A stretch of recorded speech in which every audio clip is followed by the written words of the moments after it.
Hey, what's up, fam? Thank y'all for tuning in once again. As always, be sure to like, share, comment, and subscribe. And when you do subscribe, hit the notification bells. Every time I drop a video, you will be the first to know about it. So let's talk about the brother Killer Mike. We're going to need y'all to put some respect on his name. Real talk. For those of y'all who don't know, Killer Mike is a profound lyricist. Last weekend, he won the Grammy. He won like 3 of them for the album. Matter of fact, Michael. And there's a lot of youngsters out there who put up videos asking who is Killer Mike, how he win a Grammy. He ain't, you don't hear him on the radio and all that kind of nonsense. But it's like, if you don't hear him on the radio, then good, because you wouldn't want to mix what he does with all the trash and garbage that's on the radio now that y'all call rap. He ain't mumbling. He ain't being derogatory. He ain't just rapping about selling dope, doing dope, killing, fighting, all that kind of stuff. The dude had a great concept album. It took you back to real lyricism. Matter of fact, shoot, I bought the vinyl. Like I heard about it a few months ago. Shout out to Tariq Nasheed, because he mentioned the album, because I didn't know he had put one out. And he mentioned it, said it was a great album. So I just went online and bought the vinyl and listened to it. Been listening to it since then. And like I say, months ago. And it's a great album. It takes me back to, well, everything he does. The dude goes hard.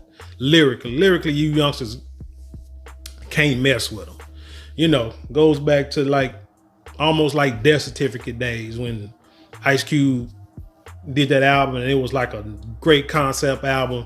The life side, the death side, the life side. Shoot, albums like that, I don't think you can top. Even an album that people slept on is Jay-Z's American Gangster. I guess you want to call it soundtrack. I don't know, but his album for the American Gangster movie, it was great, because I felt it was great, because again, it was like concept, told a story from start to finish. The good, the upsides and the downsides of the drug game. But anyway, if you ain't heard that, go listen to it and shoot, cop it if you want to. But like I said, that was a great, those 3 albums right there, I say are like, to me, are classic type albums. But anyway, I don't want to talk about the Grammy, because I think he got like apprehended, put in handcuffs at the Grammys over something that he said was just blown out of proportion, still dealing with it. But I want to get into him being on The View yesterday and his political beliefs and his lack of support for Joe Biden and how it made the women on The View upset. So let's get into it. It's from the Decider.com, and it reads, Killer Mike tells Sonny Hostin not to spread quote unquote misinformation about him after she called him out for working with Republicans in tense exchange on The View. Now, I ain't watched The View. Hell, I be working. I ain't got time to watch The View. I ain't even a fan of The View. But anyway, rapper and activist Killer Mike appeared on The View today, which was actually yesterday, just 1 week after he won 3 Grammy Awards. It was very publicly handcuffed and detained by police backstage at that ceremony for a misdemeanor related to a physical altercation. Though he briefly spoke about that legal incident, he declaring it was all water under the bridge. It was his exchange later with co-host Sonny Hostin about his political affiliations that actually created some tension during his visit. Now let's see what is going on.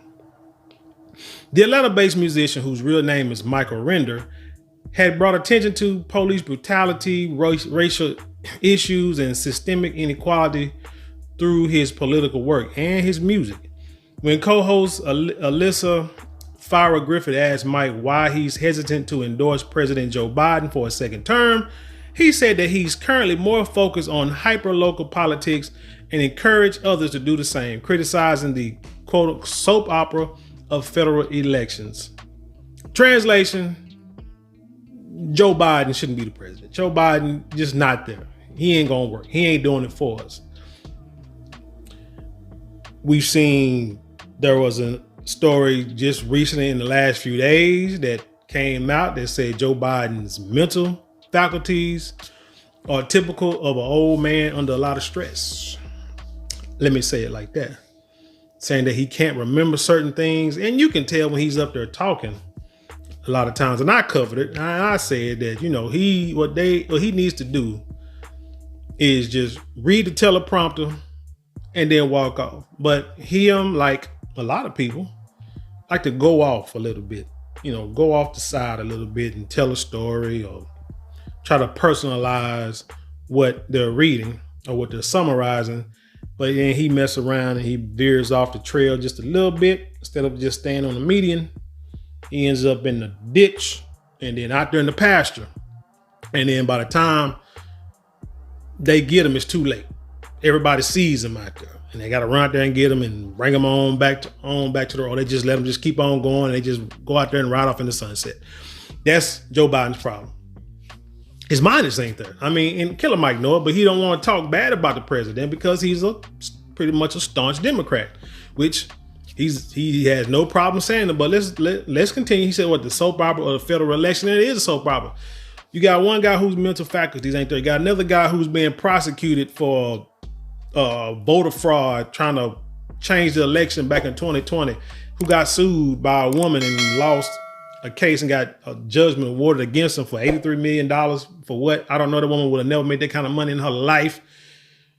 That's why I don't understand that part of the judicial system, but they're trying to do everything they can to keep him from getting back on that ballot because they know with everything going the way it is, if they don't convict him or if they can't get him off that ballot, Donald Trump will be president once again, whether you like it or not.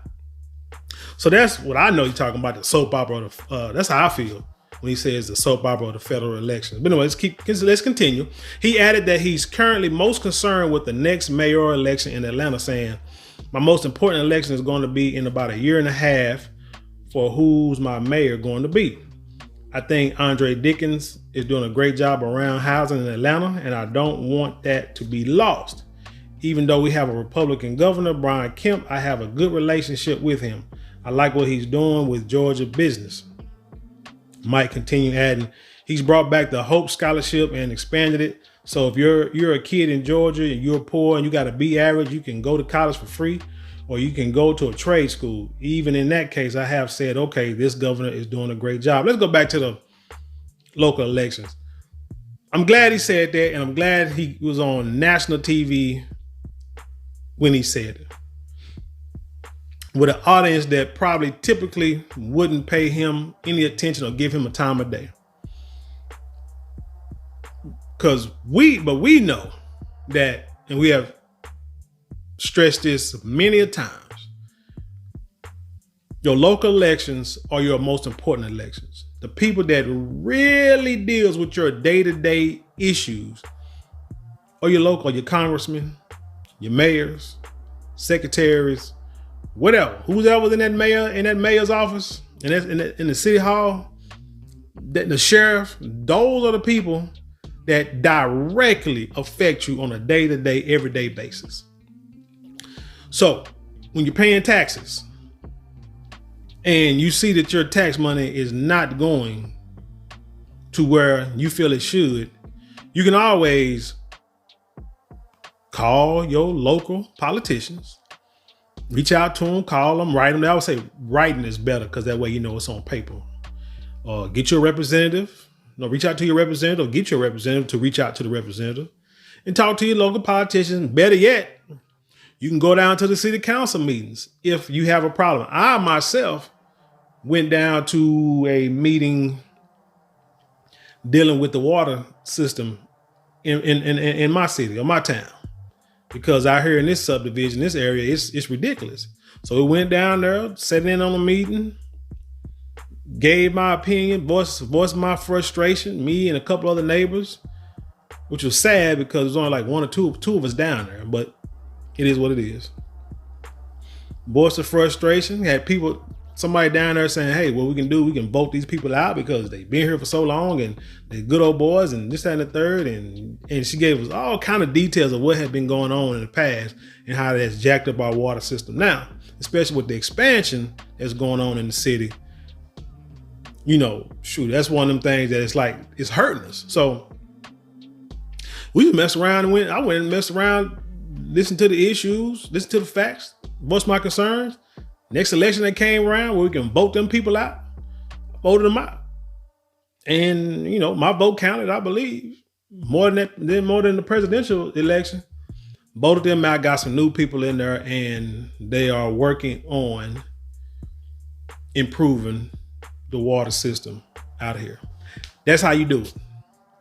That's how you make a difference. Go down and you be a part of it. Not complain, I don't know the people that ran. Let me tell you what, if you ask me right now, do I know what party they was a part of? I have no idea. Or I have no idea. I don't know if there was even a party, if there was even in the party, if it was even a Democratic and Republican vote. I don't know what it was. All I know is there was an issue down there and we had to go vote and had to go to a church and vote. Put my vote in. It was simple. I mean, so like I say, it had nothing to do with party. It had nothing to do with people. It was about policy and change. That's why your local elections are the most important. And Brother Mike put that out there so the world can understand. So what's what you need to do is when they have them city council meetings and there's something that's concerning you, you go down there and you sit in on it. Even if you can't sit in on it, I'm sure it's live streamed, because I've live streamed a couple of them too. When they're talking about the expansion of housing and development and everything, how it's going to affect us, you know, tax wise, infrastructure wise, and so forth and so on. You got to be involved. You got to know what's going on in your town, because you'll wake up one day and there will be 8 freaking lofts or apartment buildings surrounding your little house that's worth $1 million, and your little house is sitting there.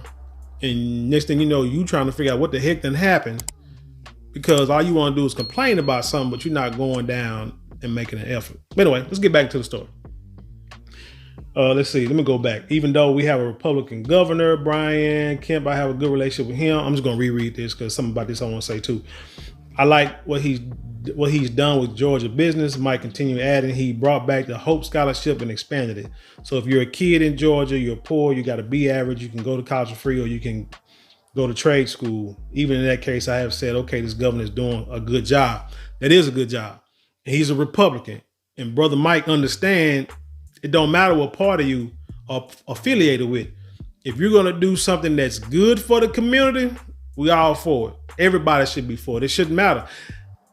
You know how silly you sound. Matter of fact, let me go. Hold on, let me read a little bit more. Hostin then spoke up saying, "You lost me a little bit with your support of Kemp." But Mike interrupted her so his words and message didn't get misconstrued, saying, "Not support of Kemp.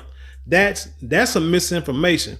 You cannot like me, but you don't lie on me." So you tell it probably was some tension just because of the whole Biden thing. But that's the thing. And see, that's people like that is what's wrong with the electoral system, which is why, hell, I mean, if you want to get down to it, man, keep the damn electoral college when it comes to president. Because when you got people who are voting and say some silly something, say something like this that don't make sense. The man said that the governor is doing something for the kids that benefit the children. You know, these kids out here who listen to this crap, this rap crap, this new rap stuff, who ain't listening to Michael, but listening to Dirty Red, Filthy Red, Sexy Red, and whatever her name is, and anybody else, shit, Young Thug, and anybody else out there who's promoting violence and promiscuity and all this kind of bullcorn.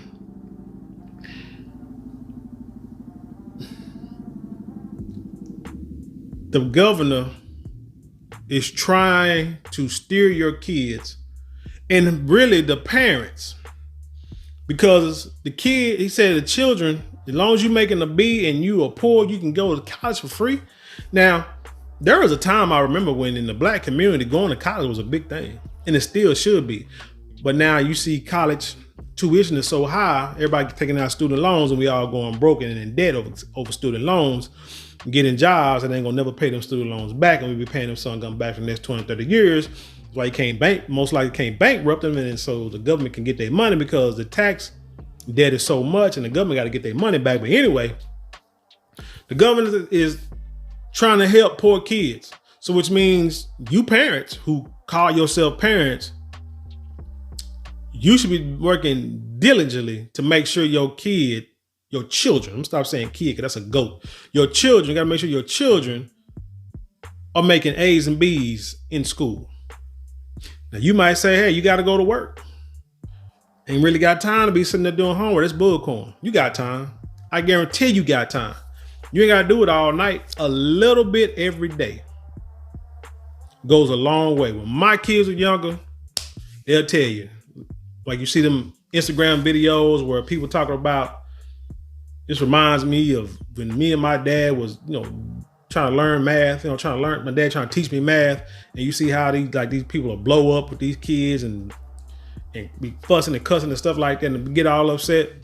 My kids will tell you, this was an everyday thing, not the fussing and cussing, but they would tell you that when it came to education, I wanted to see their homework every night. We're going to see it every night. We're going to go over it every night. And you're not going to school with no garbage. And we're going to read every day. That's just what it is. I ain't got to read to you. Matter of fact, you can read to me while I sit here and do what I'm doing. But these parents, they make up all these excuses of why they can't do for their kids. Them your kids. You got no choice but to do for them. But anyway, let me get off of y'all no count parents and get back on this. So like I said, so Brother Mike called out with some misinformation and lying on him, saying that he supported this governor. He said, Hostin asked, so you don't support him?